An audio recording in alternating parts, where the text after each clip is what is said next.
Hello guys, today I'll be doing a video on integral identities. I will be going down the list of identities you will commonly find in calculus. I would not just stop with an explanation of the identity in question, I would also give a generalization in the form you would hardly find in books. To keep the video short, I will be covering one identity per video.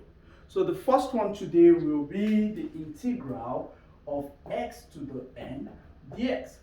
So when you have this is simply equal to x to the n plus 1 divided by n plus 1 plus a constant c. You can use c or k. And this is for a situation where n is not equal to -1. Now, the second situation is it's the integral will give you natural log of absolute x plus c, and this is in the situation where n is equal to -1. So I'll give two or three examples, and then I'll discuss properties, right? So let's assume you're asked to find f of x, capital F of x, is equal to integral x to the 10th dx. Now 10 is your power n. It is not equal to -1, so you will simply use this expression here. So you have x 10 plus 1 divided by 10 plus 1 plus c. Further simplification will give you x to the 11th divided by 11 plus c. I will give another example. If you have f of x is equal to integral x -2 dx, this again, the exponent is not equal to -1, so this again will give you x -2 plus 1 divided by -2 plus 1 plus c. Further simplification will give you -2 plus 1 is -1, so x -1 divided by -1 plus c. You can further rearrange this to give you -1 divided by x plus c. Simple as that, right? And then the last example before I go into properties is f of x. If you have that equal to x -1 dx. In this case, n is -1. You can have it written in this form also, 1 divided by x dx. Still the same, right? Still the same as this, because when you flip or take the x up, the exponent 1 here becomes -1. So it's the same, and this will give you natural log absolute value of x plus c. You use absolute value because you can't take the natural log of a negative number. And that is pretty much how you use this identity, or this particular identity rather.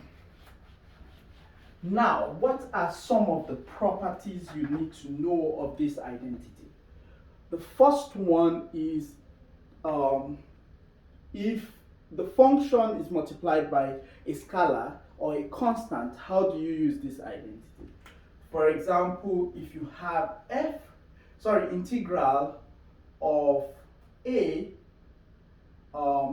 ax to the n dx, you don't do anything with the constant, it just goes out of the integral sign. So this is just the same as a outside x to the n dx, and then you can reapply the integral identity. So you have ax n plus 1 n plus 1 plus c.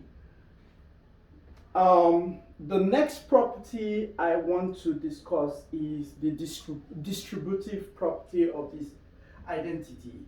For example, if you have integral x to the m, okay, let me add a constant so it will be more general, right? Ax to the n plus bx to the m. Let me use uppercase for both, dx. Now, as you can see, when you have a constant, it goes out the integral. Let me just make it more general. So plus minus, whether it is plus or minus, it works the same way. This will be equal to integral ax to the n dx. So it's distributive, right? Plus minus, whatever the sign is, integral bx to the m dx. So again, you can apply this to each of the integral, right? So in this case, it's gonna be ax, because this a will go outside of the integral sign as we have here. So we have n plus 1 divided by n plus 1, and then you have plus minus bx n plus 1 divided by m plus 1, and then you can just add a c. Because if you add c1 to this and c2 to this, sum of two constants is another constant, so you can just have a single constant here. So those are the two important properties. Okay, there's still one thing. There's a do not, there's a don't, right? And the don't is when you have multiplication and division. So if you have ax to the n multiplied or divide, so I can separate them instead of trying to combine them. So let's assume you have ax to the n multiplied, okay, let me just put it, ax to the n multiplied by x to the m. You cannot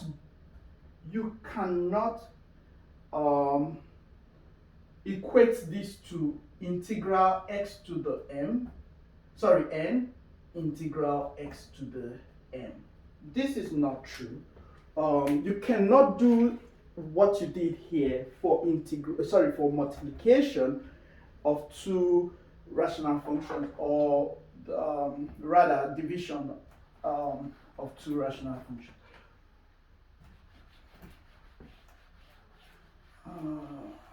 I'm just gonna write it up here. So integral x to the n multiplied by x to the m dx.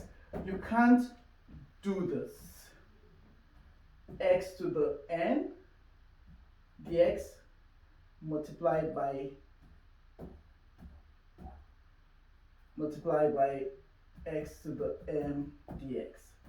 You cannot do this. This is not true, and even when you have division, you can't do this. What you would do is simplify this using indices, right? Laws of indices, and then you can now apply whichever one it falls under. Yeah. So let me just give one example for that. Let's assume you have 7x to the 7 multiplied by x to the 2 dx. What you would do is take the 7 out. Law of indices says if the bases are the same, then you just add the powers. So you say 7 plus 2 dx. So this reduces to 7 integral x to the 9th dx. 9 is not equal to -1, so then you use this, right? So this will give me 7x to the 9 plus 1 divided by 9 plus 1 plus c. This will give me 7 divided by, this is 10, so I can write it this way, x to the 10th plus c. That's how you do it. You should never break it down like this. Multiply by x to the 7 dx. This is wrong. Wrong. Wrong. Never do that. Having covered this integral identity, it is time for me to write a generalization that you will hardly find in books. So I would generalization, right? Hope my spelling is correct. Okay, so integral f of x prime. Prime means the derivative. Let me use lowercase f. Okay. Bracket f of x to the end dx. This is a generalization of this. This will be equal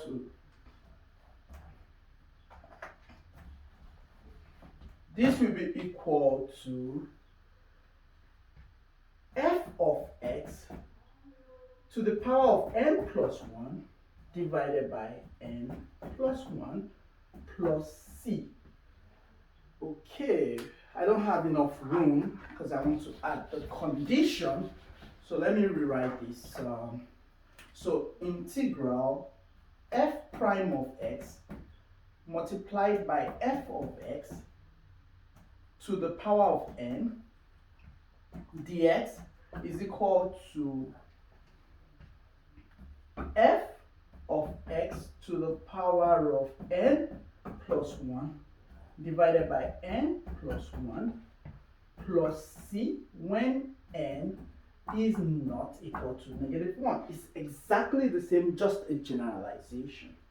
And the other situation is when it's equal to 1, right? Absolute value of f of x plus c, natural log of the absolute value of f of x when n is equal to -1. So these are generalization. I'll give a quick example for each cases and then we'll be done.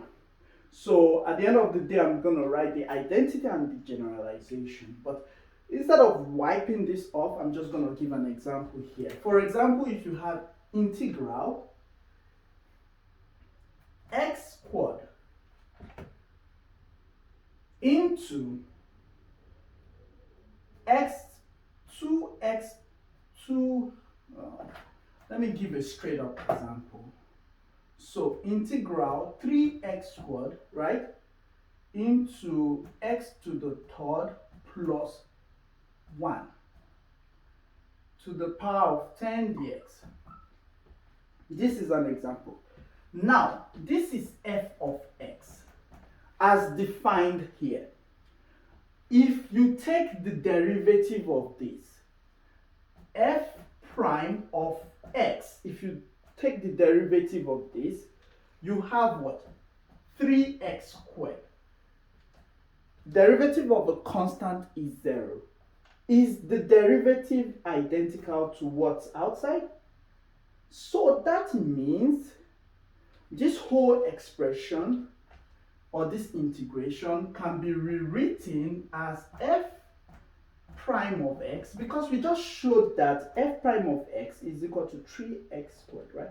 F prime of x multiplied by f of x to the n or to the 10th dx, right? So simply put, it is identical to this, hence you can have it as f of x, which is x to the third plus 1, n plus 1, which is 10 plus 1, 11, divided by 11 plus c. Simple. You don't need to do u substitution. Typically, you will be attempting to do a u substitution. You don't really need to do a u substitution in this example. I will just give one more example so as to keep this video short. If you have similar example, 3x squared divided by x to the third plus 1. This is almost the same as the one I just wrote.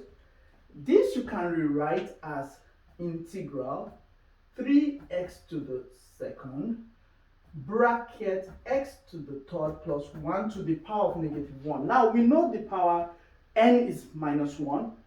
If I differentiate this, I will still get this. So I can rewrite this as integral f prime of x, f of x to -1 dx. So I can just use this rule. which will give me natural log of f of x, absolute value of f of x, plus c. So that's how you use it. Typically, what you would have done is what? Is used U substitution. So in conclusion, this is a generalization of this identity, and it is very powerful because it makes it easy to integrate a lot of rational functions and not needing to always depend on U substitution. If you can recognize the pattern, you can just apply this identity by using the generalization. I hope this video has been helpful. I can give more examples about this in subsequent videos, and in subsequent videos I would also go into other identities. If you like my content, please subscribe for more content like this. I appreciate the support. Thank you guys.